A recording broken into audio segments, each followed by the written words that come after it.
Recording in progress. Recording in progress. Bom dia, boa tarde, boa noite, sejam bem-vindos. Aqui quem vos fala é o Wilson, diretamente do Instituto Voyager para vocês. Pessoal, agora vamos falar da lipogênese, certo? Tema que é sumamente importante. A gente vai conhecer a enzima reguladora, a gente vai falar das diferentes rotas metabólicas, certo? Então, sigam os bons, sem mais delongas. Bom, gente, já vou falar para vocês o seguinte, olha só. Nas versões... Agora eu vou falar com toda a tranquilidade do mundo, né? Nas versões mais antigas da apostila, vocês vão ver que eu colocava que a enzima reguladora era a sintasa de ácido graxo, certo? Sim. Conversei com a professora e ela disse que não é a sintasa de ácido graxo, que a sintase de ácido graxo é a que elonga a cadena. Ela também é uma enzima reguladora, mas para elas, a mais importante é a acetilcarboxilase, certo? Que ela tem acetilcarboxilase 1 e acetilcarboxilase 2. A acetilcarboxilase 1 está no citoplasma e a acetilcarboxilase 2 está na mitocôndria, certo? Então, isto é importante, tá bom? Então, já fazendo a primeira, ou seja, reiterando aqui uma coisa que vocês vão ver, dizer, Wilson, na minha apostila, tá... Sim, eu sei, tu sabe, não sabia. Tá? É assim, a vida é desse jeito, tá? Então, a lipogênese é uma rota anabólica de síntese de lípidos, ela contribui para a reserva energética, ela consiste basicamente em economizar o máximo de excedente de energia, tá? Ela normalmente vai acontecer no citosol, tá? Ela é favorecida com o aumento da concentração de glucose, com o aumento da concentração de insulina, e a enzima-chave é a acetilcarboxilase, certo? Não é acetilcarboxilase. Quando te perguntar enzima-chave da lipogênese, você vai botar acetilcarboxilase, tá? Que o substrato dela é a acetil-CoA e ela vai acabar transformando em malonil-CoA, certo? Então, essa é a enzima-chave. Qual a importância dos lípidos? Basicamente, a gente já viu a aula de generalidades, né? Eu suponho que você não tenha pulado essa parte, né?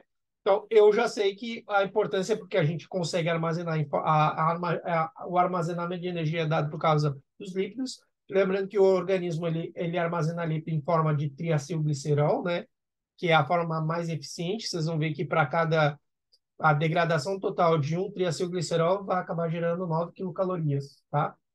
Isso é muito. Se vocês lembrarem, as proteínas dá 4,5, 4, mais ou menos. A produção de estruturas da membrana plasmática, já comentamos isso aqui também na outra aula, produção de hormonas lipídicas, como é o caso das lipossolúveis da vitamina A, D, E e K. A produção de hormonas, né, como a gente já tinha falado antes, aldosterona, cortisol, testosterona e estrógeno. E elas vão acabar basicamente servindo como comunicação celular, né? Porque os lípidos acabam, de certa maneira, mediando essa, como a gente já tinha falado da prostaglandina, do leucotrieno, que eram mediadores químicos, né? Principalmente mediadores de inflamação, tá? Então, eles vão acabar servindo como mediadores químicos. Falando as mesmas coisas, blá, blá, blá, blá, que são insolúveis em água, bem característica de lípido, né? Insolúvel em água. Aqui fazendo uma recapitulação, né? Isso aqui basicamente é uma revisão do que a gente já viu, né? Digestão e absorção de lípidos. A gente sabe que os lípidos exógenos eles vão acabar entrando pelo enterocito, pelo mecanismo de transporte, que já foi visto, eu não vou me ater nisso aqui, tá? Já foi visto. Só que agora o que nos interessa é como esse triacilglicerol ele vai ser transportado. Vai ser transportado através do quilomicron, certo? O quilomicron é uma lipoproteína, tá? O quilomicron é uma lipoproteína. O que significa? É um lípido conjugado. É um lípido mais proteína que vai servir para transporte de lípido, tá? E isso faz todo sentido. Então, por exemplo, assim, os quilomicrones, então, eles são lipoproteínas que transportam os lípidos exógenos. Tem que ficar bem claro isso. Qual é a função do quilomicron? Transportar lípido exógeno. Qual é o lipoproteína que transporta lípido exógeno? Quilomicron. Não pode errar. Isso aqui é fatal, tá? Isso aqui você perde a prova inteira se você colocar outra coisa, tá? Eu já sei que eles vão acabar passando pela membrana basolateral do enterocito, vai acabar entrando na linfa, vaso pilífero, conduto torácico, aí chegar na circulação até chegar no fígado, né? E aqui isso aqui que chega, para vocês terem uma ideia, isso aqui a gente vai chamar que é remanente de quilomicron. Agora eu vou falar uma coisa que vocês só vão entender quando eu falar de lipoproteína, mas eu vou tentar explicar para vocês. Imagina que eu tenho uma bola, tá? Uma bola, ela bem inchada, bem inflada, certo? E dentro eu tenho triacilglicerol e eu tenho ésteres de colesterol, certo? E é o quilomicron ele vai carregar justamente isso, é ésteres de esterol e triacilglicerol, certo? Nos capilares periféricos, o que eu tenho de montão? Eu tenho lipoproteína e lipase. Então, se você parar para ver, ó, ele vai, na hora que estiver passando pelo organismo, já vai ficar uma parte desses líquidos, porque ele vai ser, enquanto o quilomicron está passando, ele não está passando de maneira passiva, não, ele passa e é atacado pela lipoproteína lipasa e já deixa parte do conteúdo ali mesmo, para ser aproveitado no tecido que está precisando, certo? Então, isso é muito importante vocês entenderem, porque agora eu vou começar a falar de umas enzimas que estão em lugares específicos que elas vão atacar essas lipoproteínas para poder tirar o que elas estão transportando. E se que eu tirar um conteúdo de dentro daquele balão inflado que eu disse para vocês, a tendência é o quê? Do balão ficar menor, mais murcho, porque eu estou tirando coisa de dentro dele, então ele vai ficando mais murcho. E esse balão mais murcho, esse quilomicron mais murcho, a gente vai falar que é um quilomicron remanente. Remanente. Que é o quê? Que ele é o que sobrou.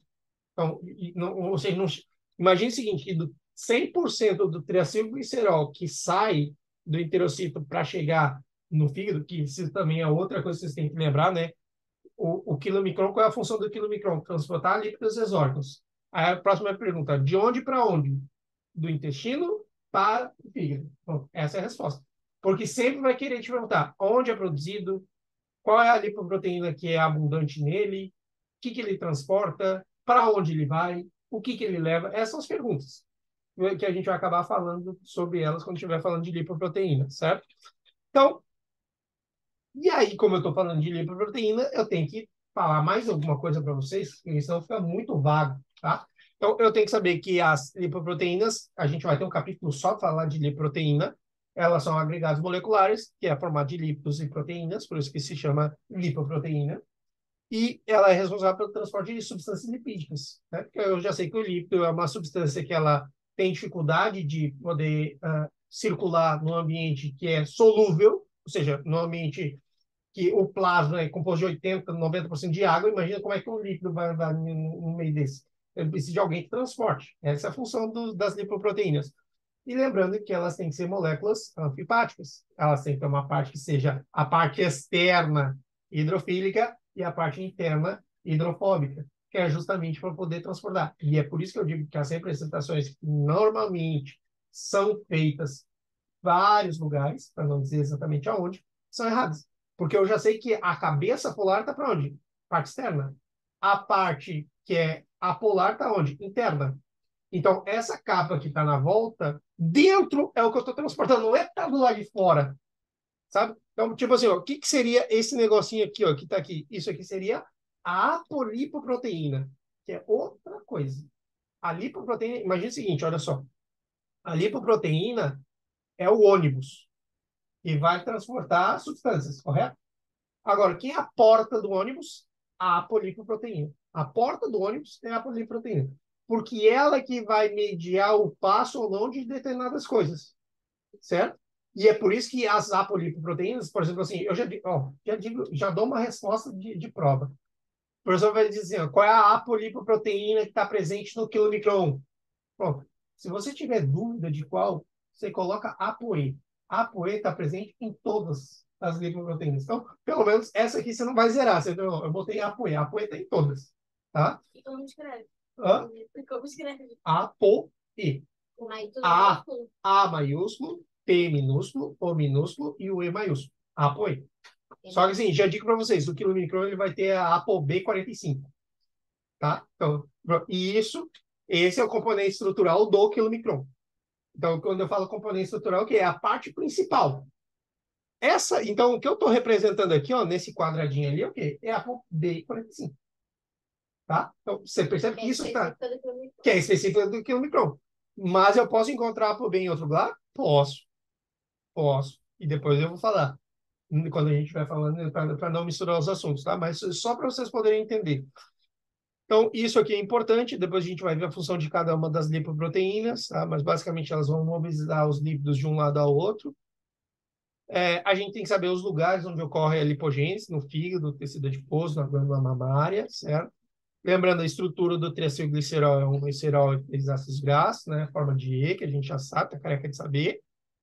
As fontes, eu tenho fonte para lipogênese, eu posso gerar de fonte lipídica, não lipídica. Isso aqui também é uma coisa que a gente já falou, né? Então, eu já sei que os lípidos exógenos, através da digestão, né, dos lípidos, eu vou acabar formando ácido graxo e glicerol. O glicerol vai ser metabolizado no fígado, porque o fígado tem uma enzima específica, que é a gliceroquinasa, que vai colocar um fosfato na posição 3, né, do glicerol, por isso vai pegar glicerol de trifosfato, glicerol de trifosfato, e o ácido graxo. E eu já sei que se eu juntar glicerol e três ácidos graxos, forma triacilglicerol, ou seja, eu volto a reesterificar, eu volto a formar. Por isso que fala esterificação, né? Reesterificação do lípido, tá? E eu tenho as outras fontes não lipídicas, por exemplo, o aminoácido não é lípido, mas ele pode gerar lípido. O açúcar não é lípido, o glúcido não é lípido, mas ele pode gerar lípido. Eu posso formar lípido através, de, ou seja, de glúcido, né? Isso é importante. Pronto. Essa é a parte central importante da aula, que se você não entender isso aqui, no final, eu vou ficar uns 15 minutos aqui com vocês ainda, eu explico isso aqui, porque isso aqui você já tem que sair daqui hoje sabendo isso, porque isso provavelmente é uma pergunta da prova, certo? Tá? Vai perguntar, explique a lipogênese, os dois passos. Bom, aí você tem que explicar a formação da maloniocoa, que é tudo isso aqui, e a formação do palmitato, certo? E aí como ocorre a regulação do palmitato. Bom, primeiro lugar é o seguinte, pergunta de prova. Da onde vem essa acetil-CoA? O senhor falou. Da onde vem essa acetil-CoA? No...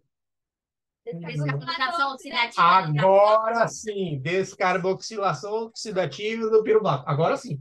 Beta-oxidação, nada. Beta-oxidação, não. Ela fala beta um monte de vezes Não. depois. Tá? Descarboxilação oxidativa do piruvato. É daí onde vem essa acetil-CoA. Lembrando que eu faço questão de colocar aqui, ó, quantos átomos de carbono tem acetil-CoA? 2. Né? Quantos átomos de carbono tem citrato? 6. Quantos átomos de carbono tem oxalacetato? 4. Porque eu sei que oxalacetato mais acetil-CoA na reação dentro do ciclo de Krebs, que é da citrato sintase, vai formar citrato. Citrato tem 6 átomos de carbono, certo? Porque 2 mais 4 são 6. Ok. Começou a lipogênese? Não.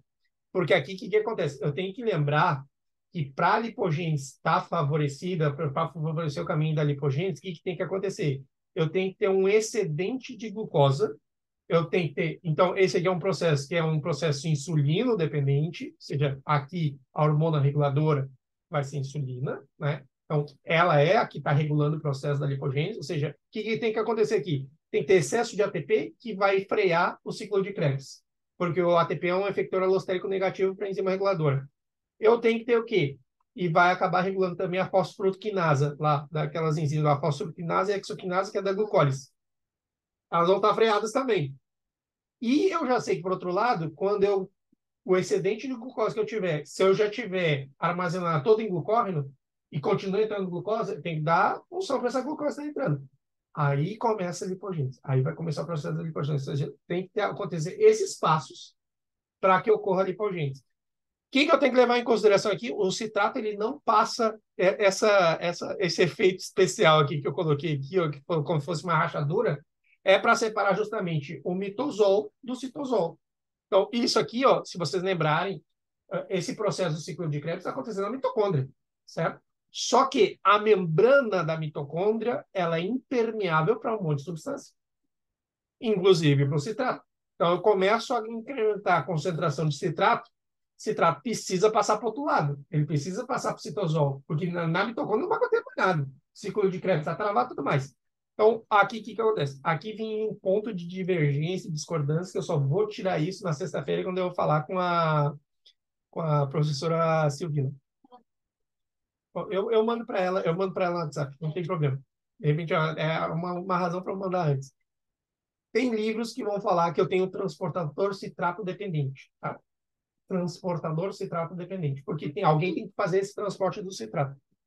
Porém, nessa explicação que os professores deram, eles vão falar da lançadeira citrato malato, certo? Tem livro que não fala. Já vou explicar, tá? Então, a gente vai ficar... então, isso aqui é a explicação que eu estou dando baseada no que os professores falaram, tá? Então, só para deixar claro, que depois vocês vão, Wilson, eu não achei isso aqui. Não, realmente, eu concordo com vocês. Também não achei, tá?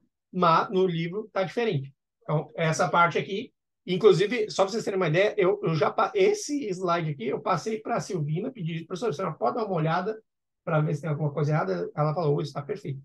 Então, pronto. Então, só que, claro, tem essas explicações, né? Por exemplo, por que eu botei essa catapulta aqui? A catapulta representa justamente o quê? A lançadeira, citrato malato. Então, passa citrato para um lado, passa malato para o outro, certo? Por isso que é lançadeira citrato malato.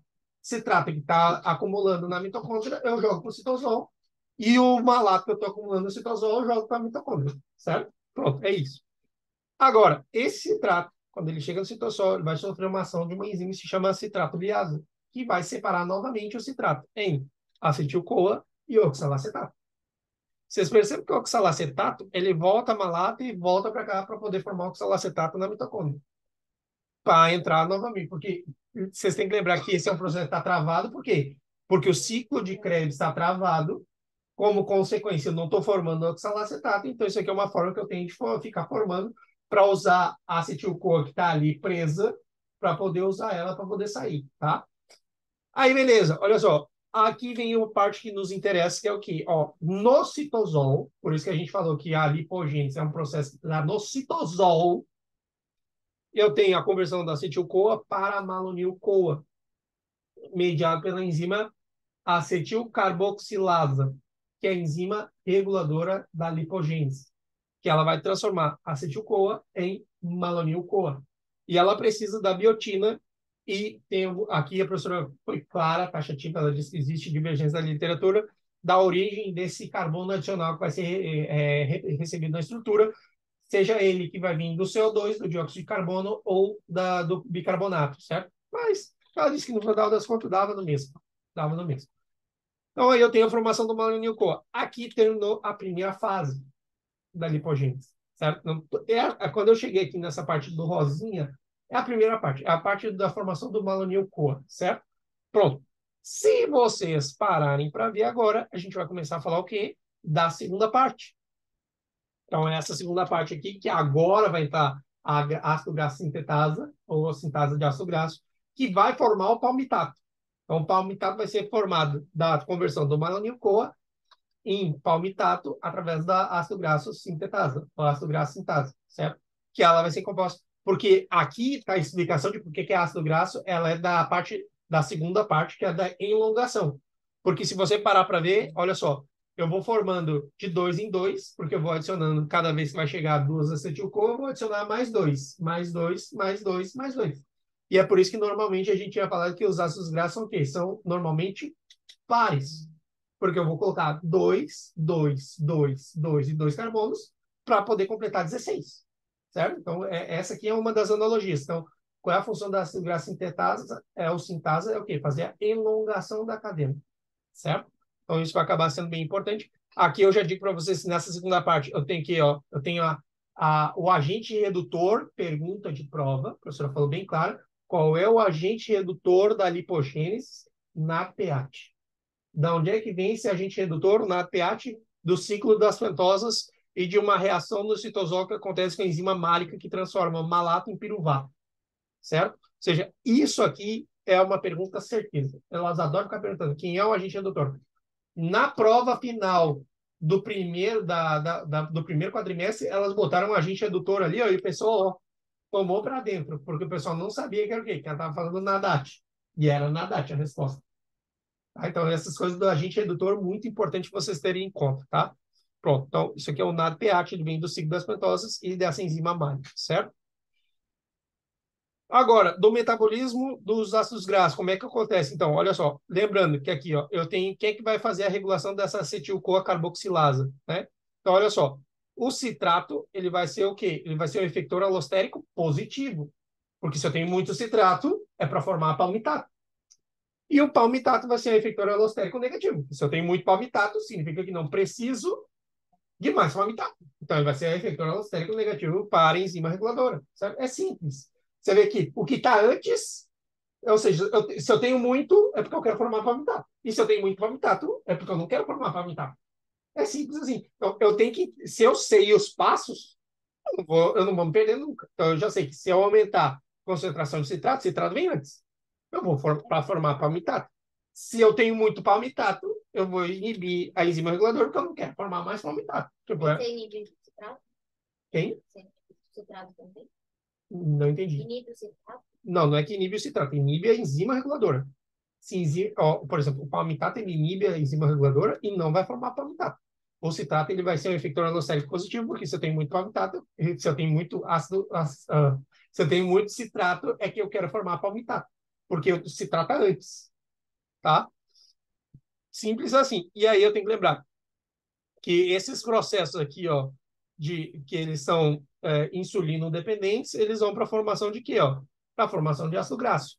Agora, quando eu tenho glucagon, ó, o processo é o contrário.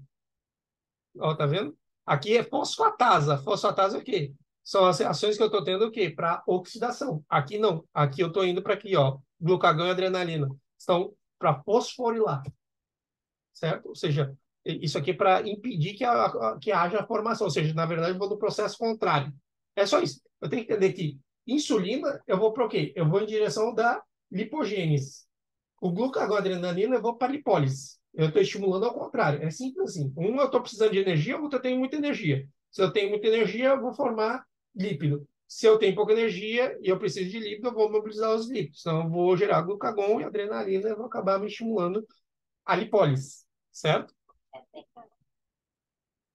É para falar da desfosforilação, isso aqui. Então, da segunda etapa, você vê que agora eu dei zoom basicamente do que eu tinha falado antes, ó.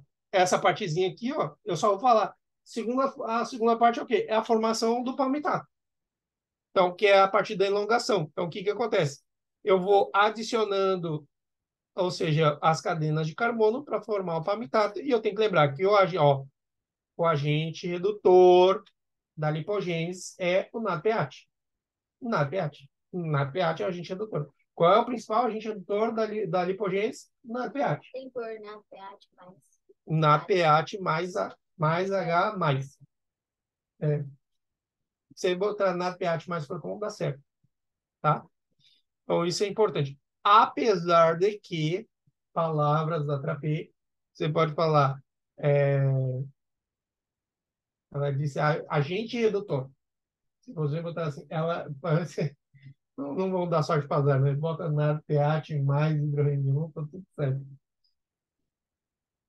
Pronto. E aqui eu tenho essa aqui é a versão que eu tinha mais antiga, né, de como é que era o sistema de reações. Isso aqui é muito mais para a gente falar da enzima que é responsável por fazer a elongação da cadena, né, que ela é uma enzima altamente específica, tem 7 centros ativos, né, ela acaba tendo, ou seja, ela consegue pegar NADPH, malonil-CoA, acetil-CoA e ficar formando os triacilglicéridos, né, os lípidos em geral. Isso vai acabar sendo muito importante. E aqui, lembrando sempre, né, que a membrana mitocondrial é impermeável, logo eu vou precisar de um transportador. Essa partezinha aqui do transportador do citrato se acumula, precisa de um transportador. Que eu já disse para vocês, que alguns livros vão falar transportador dependente de citrato, e outros vão falar da lançadeira citrato malar. Tá? Então, isso aí também para ficar claro. Quais são os substratos indispensáveis de ácido graxo? Acetil-CoA, malonil-CoA e NADPH. Aqui, lembrando que é NADPH mais próton, né? Isso aqui depois eu acabo colocando, mas e depois NADPH mais próton. Aí dá certo. Pronto.